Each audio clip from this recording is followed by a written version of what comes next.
All right, y'all, welcome back to the show. It's Anti-War Radio. I'm Scott Horton. And our next guest is William Hartung. He's the director of the Arms and Security Initiative at the New America Foundation and author of Prophets of War, Lockheed Martin, and the Making of the Military-Industrial Complex. Brand new out. And he has this piece at TomDispatch.com with Tom Engelhardt. It's on antiwar.com, at least, the title is Lockheed Martin's Shadow Government. And that's, you know how it is, Tom Engelhardt's introduction's title. And then William Hartung's article is called, Is Lockheed Martin Shadowing You? How a Giant Weapons Maker Became the New Big Brother. Welcome to the show, William. How are you doing? I'm good. How are you? I'm doing great. Appreciate you joining us on the show today. So, Lockheed. They make fighter planes and bombs and, I don't know what, Navy ships? Oh, yeah, and they design nuclear weapons, and they make submarine-launched ballistic missiles, and they're pretty much involved in every aspect of weapons production and research that you could think of. Well, I can't wait to read this book if it's anything like this article, which serves as a real, a very compelling, I should say, I guess, introduction to the world of Lockheed and the business that they do with the U.S. government. I got to mention that I interviewed Richard Cummings, who wrote the great article, Lockheed Stock and Two Smoking Barrels, for Playboy.com a few years back now. And he talked about how they had this big flop. I forgot what the plane was called, but it was supposed to compete with the DC-10 in the commercial market or something in the 1970s. And they sold very few of them to American Airlines or Delta or something, and then it kind of went nowhere. And they had a big board meeting, and they decided that it's, you know, the market is no place to do business. So they would rather just work with the Pentagon and the U.S. government completely from then on. And that's just the way it's been since the dawn of the Reagan era, basically, is that Lockheed's business is the U.S. government and the public treasury. That's right. They're kind of intertwined with the government, and they're kind of the best example of corporate welfare. And as Cummings showed in that article, the neocons, you know, we can think of them as recipients of money from the military-industrial complex in the vague sense and whatever, but he goes and shows how not so much, you know, Francis Fukuyama and the theoretical neocons, but the actual Bush administration, you know, Cheney group neocons, the Gestapo office, as Colin Powell called them, those guys were all directly tied to Lockheed, or at worst were like one step removed, like Stephen Hadley was the lawyer for Lockheed instead of working directly for them, or, you know, but it was all like that. Richard Pearl and Douglas Feith and Paul Wolfowitz and I think Wurmser and Bolton and all of them. Yeah, well, I get into that in the book, and one of the links was Bruce Jackson, the vice president of Lockheed Martin, who was part of the project for the New American Century. So that's where he, sort of the Lockheed Martin coalition with Cheney and Rumsfeld and Wolfowitz, all the architects of the Iraq War. And then at the same time, Lockheed Martin was funding the think tanks that were lobbying for the war.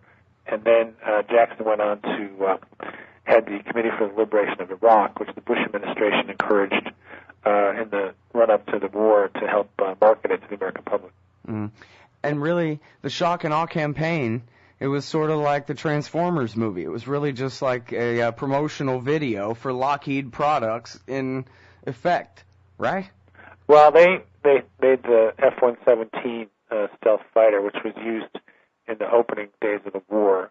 And they made a big deal about that, how, you know, it opened the way for the other bombers, and we couldn't have done it without it. And, you know, in fact, it's, you know, not the most capable plane in the world, and it was even one was shot down in Kosovo by a relatively primitive anti-aircraft missile. So, you know, if you're going up against a country that's almost defenseless, then it looks great. But if you actually had to fight somebody with decent weapons, it might look differently.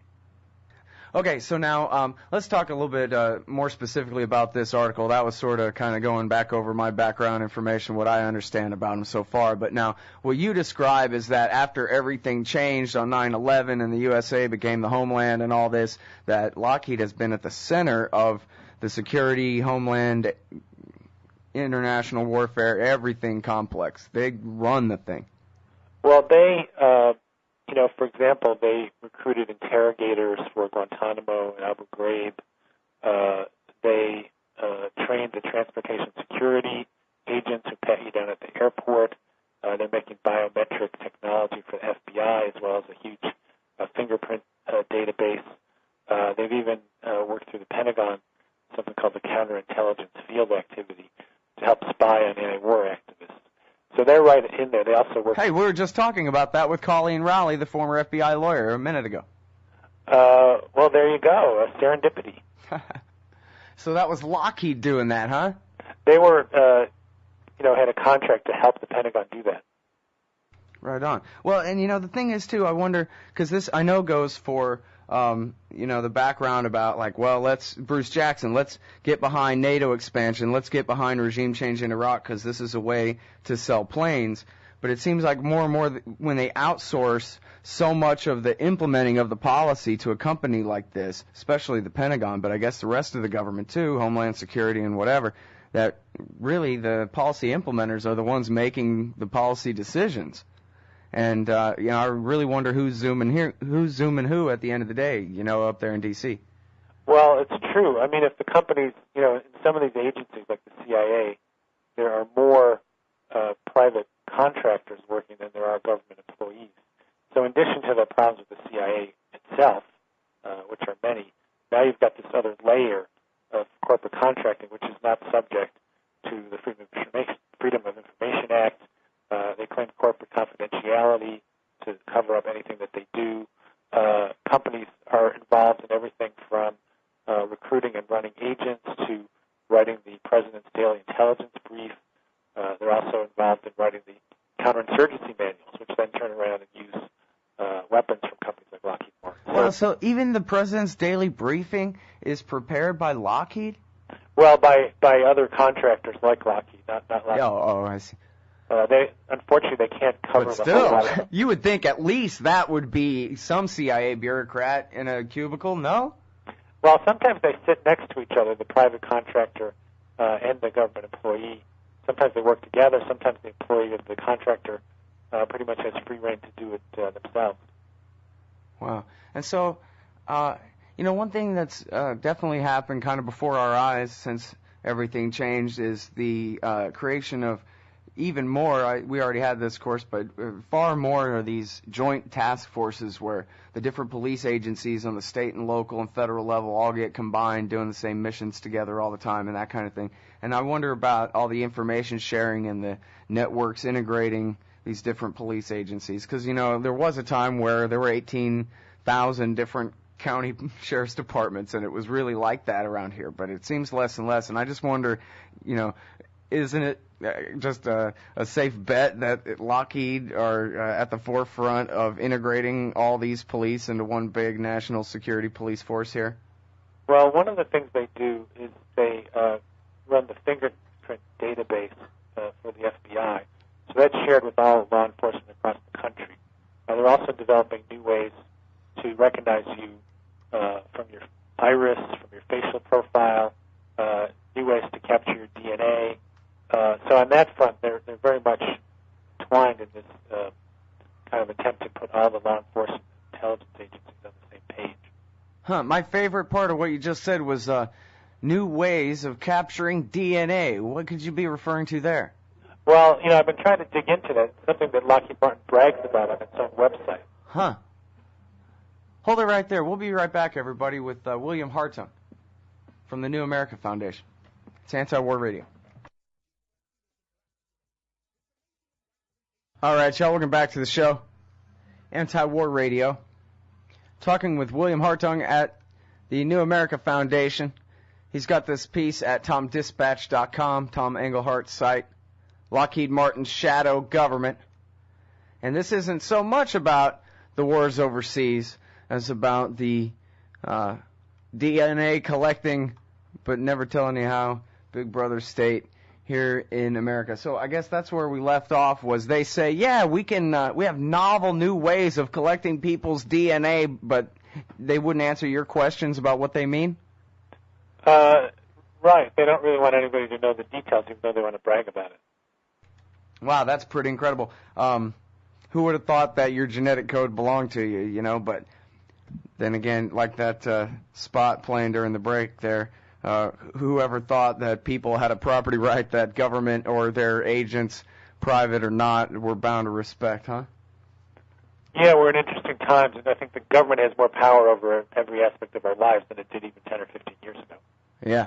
Well, and it seems like, you know, the last chance we had was the old law, but no, now we've given up the old law restraining the implementation of just what these people can do with us. And I mean, you know, you write in your article here about Lockheed and the National Security Agency, and, you know, I don't know everything about that, but I've read some James Bamford, and it seems to me like that power more and more is being unleashed upon the American people without limit, and that could get really bad. I mean, the Soviet Union, there was no check on what the NKVD could do to you other than, you know, their natural limits, and their natural limits compared to today, I mean, you know, they were basically cavemen. But if the American federal government really wanted to implement a total police state here, there's really nothing standing in their way.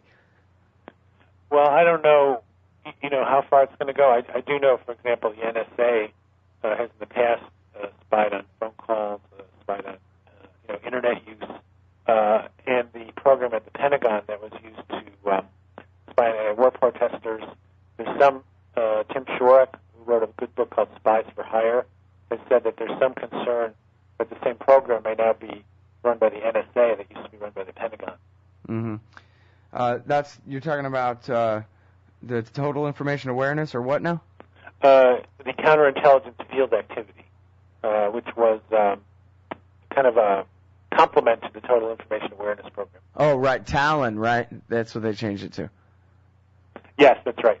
Yeah. Well, and that's part of having total secrecy is total lack of accountability for, just like did happen for sure with TIA, as they closed down and moved it to the NSA and called it basketball, and nobody knew anything about it for years, you know? Well, hey, who could be against basketball, you know? Right, yeah. Everybody likes basketball.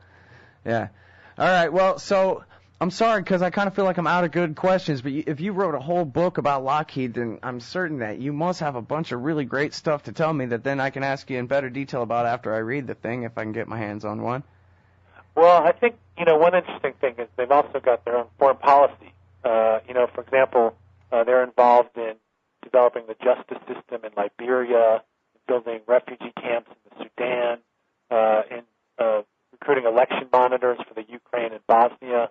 They even had an employee who helped write the Afghan constitution.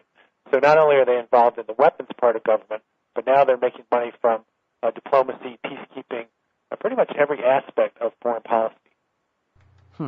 Well, you know, one thing about being at the New America Foundation is at least part of the time you're in D.C., right?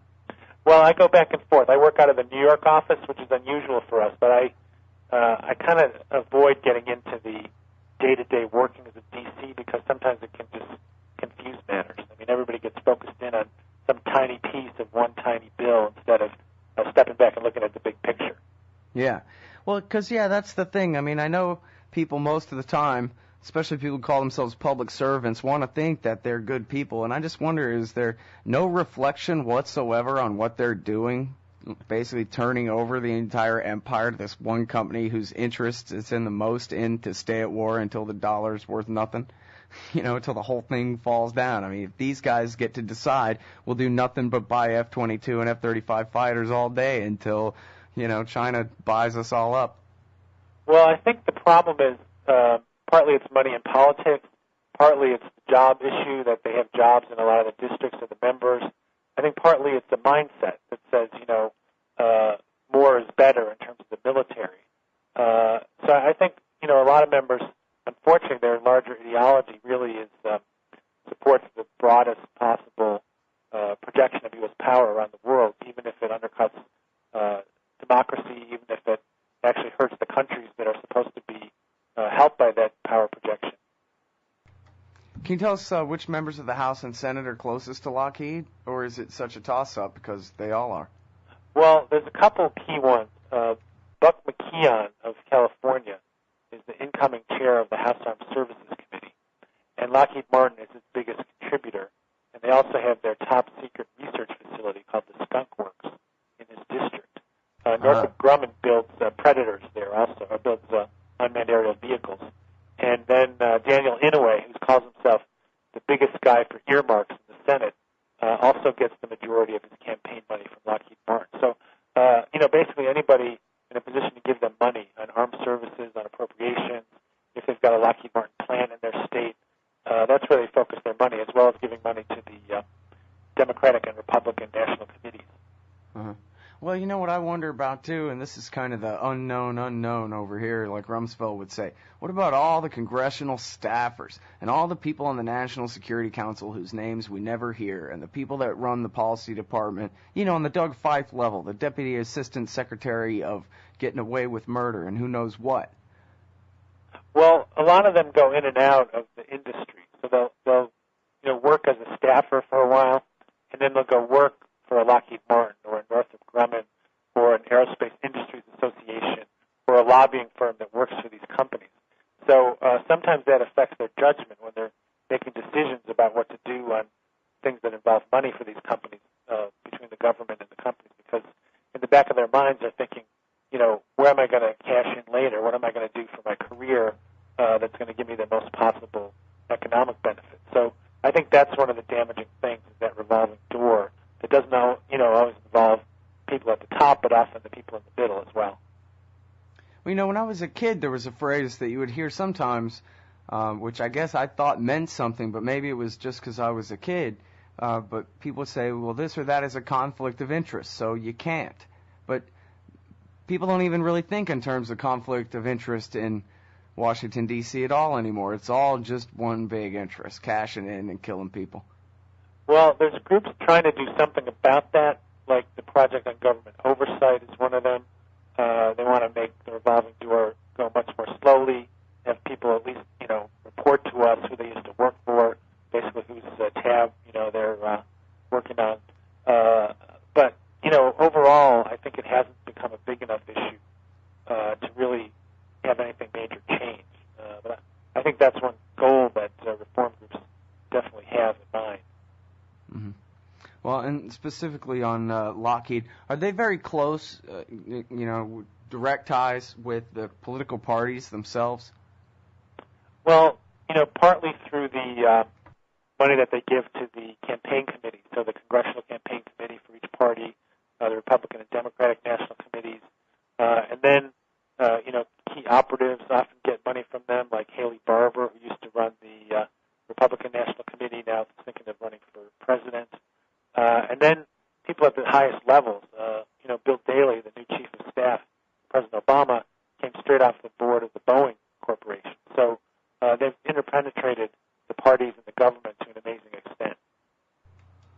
Wow, it really is something to behold. Well, now on the, we don't really quite have a neoconservative separate government in this administration, but we do have the Center for a New American Security and the COIN group. Are they a bunch of Lockheed alumni?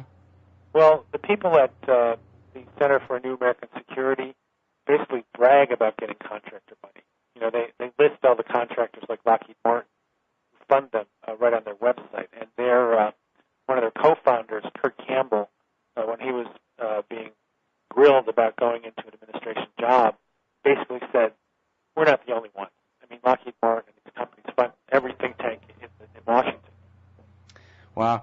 I read in the Wall Street Journal that the Rockefellers had financed CNAS, and as Lou Rockwell said, it's a heck of a note to have to root for the Rockefellers, but I actually thought maybe there'd be a little bit of temperance on all this exuberance up there, but apparently that was in vain. All right, well, I'm sorry that we're all out of time, but I thank you very much for your time. Everybody, that's William Hartung from the New America Foundation. Look him up at tomdispatch.com, antiwar.com/Engelhart.